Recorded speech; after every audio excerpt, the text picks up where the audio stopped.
Hola a todos y bienvenidos a nuestro canal con Penny. Hola. Y yo soy Mary y hoy os traigo una novela de Stephen King,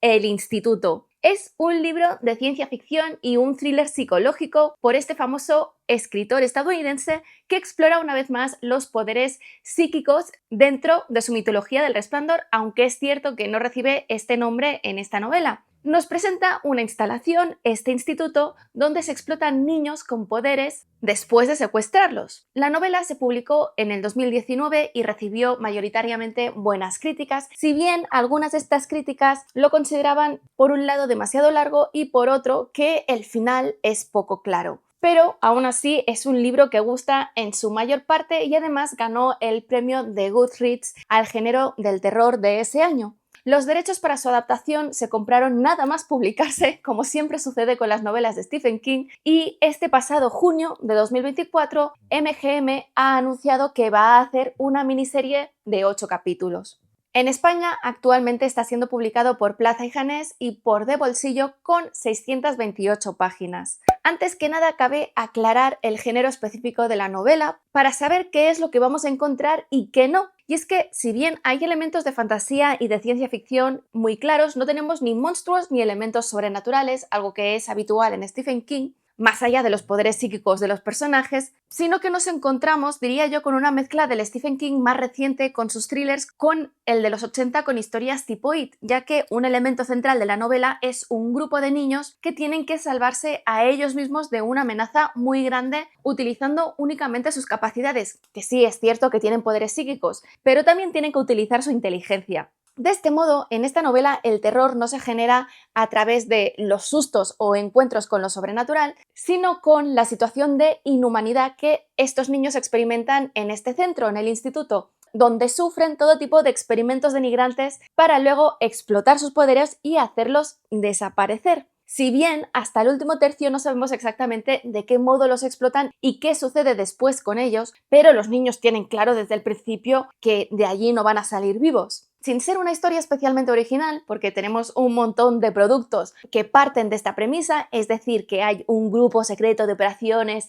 que secuestra niños para explotarlos y experimentar sobre ellos, sin ir más lejos, Stranger Things, y cómo estas acciones también despiertan un montón de conspiraciones, es una novela buena no por ser original, sino por la forma de escribir de Stephen King, que para mí es única, los personajes que crea, que son muy buenos, y sobre todo la interacción y las dinámicas que se producen entre ellos, especialmente entre los niños. Es cierto que tiene un arranque extraño, que puede no gustar a todo el mundo, porque despista y además es lento. Y su final, si bien yo no digo que sea poco claro, sí es desconcertante en el sentido de que no queda claro cómo ha quedado exactamente la situación, pero en ningún momento se hace pesado de leer y es siempre ágil y a medida que va avanzando el libro va aumentando la acción y el ritmo, como siempre sucede en las novelas de Stephen King, y se desata completamente en el último tercio, donde se unen las dos narraciones de los dos personajes principales. Aún así, es cierto que podría ser un poquito más corto y tener todos los elementos que ya tiene. Con esta novela, King presenta una amenaza que no queda tan lejos de nuestra realidad porque puedes pensar que perfectamente algo así está sucediendo en algún lugar, sin los poderes, claro, pero con el objetivo que sea diferente a este. Y de hecho, Stephen King dijo en su momento que la inspiración para esta trama se basaba en hechos reales que estaban sucediendo en ese momento, siendo el principal las acciones de Trump como presidente cuando decidió separar a los niños de sus padres de forma sistemática cuando buscaban refugio en los Estados Unidos, traumatizándolos aún más de lo que ya venían, y fue algo inmensamente criticado porque realmente no tenía ninguna justificación de tipo humanitario. Así, la novela no deja de ser un ejemplo de hasta qué punto pueden llegar un grupo de personas para cumplir sus objetivos justificando sus acciones inhumanas por un objetivo que ellos creen que es legítimo, que será legítimo o no será legítimo, pero eso es lo que justifica las acciones previas. La novela está narrada en tercera persona subjetiva, principalmente desde el punto de vista de dos personajes, estos dos protagonistas que os digo. El primero de ellos es Tim Jamieson,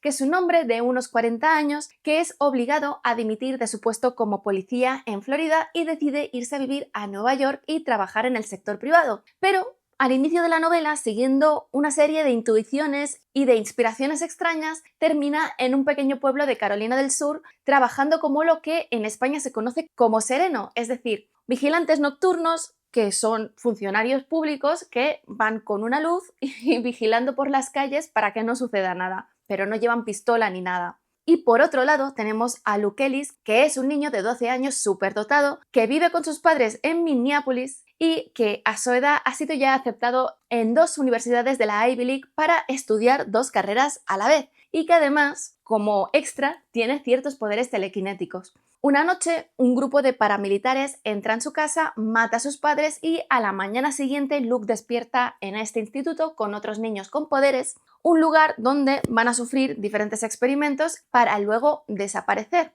Es sobre este personaje, por supuesto, en el que recae la mayor parte de la acción. La estructura en la que King elige narrar su historia es lo que más desorientación ocasiona al inicio, porque opta por escribir el primer capítulo, que dura más o menos unas 40 páginas, desde el punto de vista de Tim, que luego no vuelve a aparecer hasta el último tercio cuando se une con la narración de Luke. Tim tiene un inicio que es súper típico de un thriller policial para luego cambiar completamente el tono cuando se empieza la historia de Luke, que será tipo el de It, con este grupo de niños que tiene que buscarse la vida para sobrevivir. Ambos puntos de vista, en cualquier caso, están muy bien narrados y construidos y luego funcionan perfectamente una vez se unen, siendo para mí, que es uno de los puntos fuertes de Stephen King, la narración de esas escenas costumbristas que sí que las traen la historia porque las ralentizan, uno de sus puntos fuertes, porque por cotidianas que sean las escenas que están narrando, siempre me gusta leerlas. Pero es cierto que estas escenas, junto con este inicio extraño, pues puede hacer que algunas personas dejen de leer este libro pensando que les han estafado y que están leyendo una cosa diferente de lo que pone en la sinopsis. En cualquier caso, en este último tercio, cuando se unen las 2 tramas, es el que tiene más acción con diferencia y todo se precipita después de descubrir qué es lo que está pasando en la institución y qué es lo que hay detrás, conduciendo a este final que sí puede resultar desconcertante, pero yo creo que está mal valorado por las razones equivocadas, porque en realidad el desconcierto viene del hecho de que previamente han habido varios giros en la narración sobre lo que está pasando en el instituto que te acaban causando un dilema moral sobre la situación, relativizando lo que piensas con respecto a ciertos personajes y situaciones, y esto es lo que hace que al final digas ¿qué ha pasado en realidad? Pero bueno, independientemente de este final, el libro es disfrutable por los personajes que, como os digo, están muy bien construidos y su desarrollo psicológico es completamente coherente con las acciones que llevan a cabo. Esto lo digo específicamente porque una de las críticas que más he visto en otras reseñas es el hecho de que los personajes que forman parte del personal de la institución son excesivamente crueles y que disfrutan demasiado haciéndoles las cosas que les hacen a los niños. Pero yo creo que esto se justifica por el hecho de que en un momento dado en la novela te explican que el instituto buscan personas que tengan una personalidad narcisista o psicopática que sean capaces de llevar a cabo estas acciones. Porque una persona normal no podría hacer esto a un niño y quedarse tan tranquilo. Así que se busca este perfil psicológico específico. Cabe decir también que, excepcionalmente, y pese a toda la violencia y las situaciones incómodas que aparecen en la novela, que son necesarias, no hay un abuso de ellas, algo de lo que a veces sí peca Stephen King, sino únicamente las necesarias para representar la situación en la que están estos niños y las situaciones de violencia que experimentan, pero sin recrearse en ningún momento. En definitiva, es una buena novela de este escritor que mezcla varias de sus etapas y es recomendable para todos aquellos que sean fans de este escritor y de los géneros en sí. Y ya entrando en esta reseña de la primera parte de la novela, se inicia con este primer capítulo que introduce al personaje de Tim Jameson y empieza con él estando en el aeropuerto de Florida, esperando el avión para irse a vivir a Nueva York, donde espera empezar una nueva vida después de haberse quedado sin trabajo por haber tenido que renunciar a su puesto como policía y poco después de su divorcio con su mujer. Sin embargo, una serie de coincidencias e intuiciones harán que nunca llegue a Nueva York y ya empezando aquí, porque no va a coger el avión ya que se da una situación de overbooking y la compañía ofrece una recompensa a quien renuncia a su asiento y como pasa el tiempo y nadie se ofrece, al final él decide que será más divertido ir en coche hasta Nueva York, así que alquila uno. Total, que empieza este viaje en coche, en un momento dado acabará haciendo autostop, dejándose llegar por su intuición y lo que le apetece hacer en ese momento, hasta que termina en un pequeño pueblo en Carolina del Sur, en Duprey, donde en un principio no iba a quedarse, hasta que ve una oferta de trabajo en la puerta de la pequeña estación de policía que hay allí para trabajar como patrullero nocturno, como sereno. Tim ve esto como una señal del destino, de descansar y de paz, porque su abuelo también se dedicó a esto, así que decide solicitar el empleo al sheriff local. Cuando el sheriff descubre que él también ha sido policía y que además ha sido condecorado en 2 ocasiones y también la situación en la que perdió la placa, le da la oportunidad de dar su versión y finalmente decide contratarlo porque cree que él en su situación habría actuado igual. De este modo, Tim empezará sus paseos nocturnos mal pagados, conociendo a los vecinos de la zona, especialmente los nocturnos, desde el depresivo profundo que vive delante de la estación y que teme que se va a suicidar una noche u otra, y también al personaje más encantador con diferencia, que es la sin techo local, Annie, una mujer de cierta edad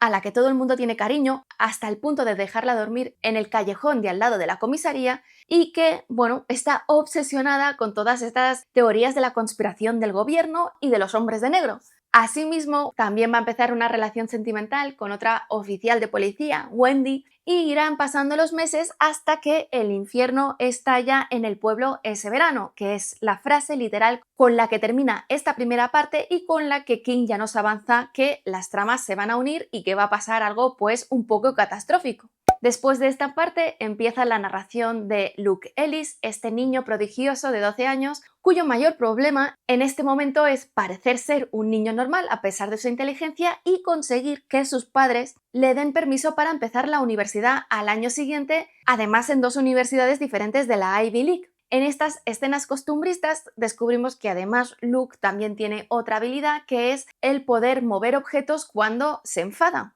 Una noche cualquiera, un grupo paramilitar entra en su casa y lo secuestra después de ejecutar a sus padres, y cuando despierta al día siguiente se encuentra en una habitación que es prácticamente igual que la suya, pero no en su casa, sino dentro de este instituto, que se encuentra en las profundidades de los bosques de Maine. Al salir de su habitación se encuentra con una chica afroamericana más o menos de su edad, Kalisha, que es telépata y que le explica cómo ha llegado hasta allí. Y es que los niños se despiertan siempre en una habitación muy parecida a la suya, después de haber sido secuestrados, y que tras pasar un par de semanas en esa zona, durante las cuales experimentan con ellos de formas más o menos dolorosas, luego los pasan a lo que se conoce como la parte de atrás del instituto, donde llevan a cabo una misión para salvar el mundo, y luego, según la versión de la señora Sixby, la directora del centro, vuelven a casa para estar con sus padres. Pero los niños tienen claro que de allí no salen vivos, y de hecho Kalisha sabe que no es así precisamente porque lo ha leído en la mente de la señora Sixby, y que una vez van a la parte de atrás nunca vuelven a salir. Y la duda que les queda es si realmente su familia está viva o no. Aunque no sabemos lo que ha sucedido en los otros casos de los niños que aún se encuentran en el instituto, sí sabemos que en el caso de Luke han hecho una cover story haciendo circular la historia de que Luke ha matado a sus padres con una pistola y luego se ha fugado. Esa misma mañana, en el patio del centro, se reúne con el resto de los niños que se encuentran en ese momento, que son muy pocos, unos 3. Cada uno de ellos pues lidia con la situación de una forma diferente, y estos le explican cómo termina de funcionar este instituto, de que todos los niños que se encuentran allí son o bien telépatas o telequinéticos, y que solamente algunos de ellos tienen la capacidad de controlar cuándo y cómo usan estos poderes. Los que no pueden controlarlos son catalogados por los médicos como rosas, porque les ponen una pegatina de color rosa en su informe, y debido a esto se hacen más experimentos sobre ellos, más dolorosos, que van más al límite, en un principio para mejorar estas habilidades para la misión que tendrán que llevar a cabo después. Para conseguir que durante estos experimentos, que son terribles, se porten más o menos bien, tienen un sistema de compensación a base de tokens con el que luego pueden comprarse chuches, pero también otras cosas que no son para niños, como son el alcohol o incluso tabaco. La mayor parte del personal que está aquí son personas crueles, que lo mejor que te puede pasar es que sean indiferentes al dolor que estás padeciendo, o bien están convencidos de que la misión que llevan a cabo, la de salvar el mundo supuestamente, justifica todas las barbaridades que les hacen a estos niños. Y de todo el personal, la única que trata a los niños con cierta humanidad es Maureen, que es una de las personas que se dedica a limpiar las habitaciones, que siempre tiene una palabra amable para los niños o algún token extra, y por ello Kalisha le pide específicamente a Luke que sea siempre amable con ella porque sabe que está pasando por una situación personal muy mala, no porque se lo haya dicho ella, sino porque lo ha leído en su mente. A los pocos días de llegar allí van a llegar otra tanda de niños, entre ellos Avery Dixon, que va a tener un papel muy importante porque tiene uno de los niveles de telepatía más altos de los que se han visto en el instituto en muchos años. Unos poderes que le permiten leer sin problemas la mente de las personas e incluso hablar en la cabeza de otras personas,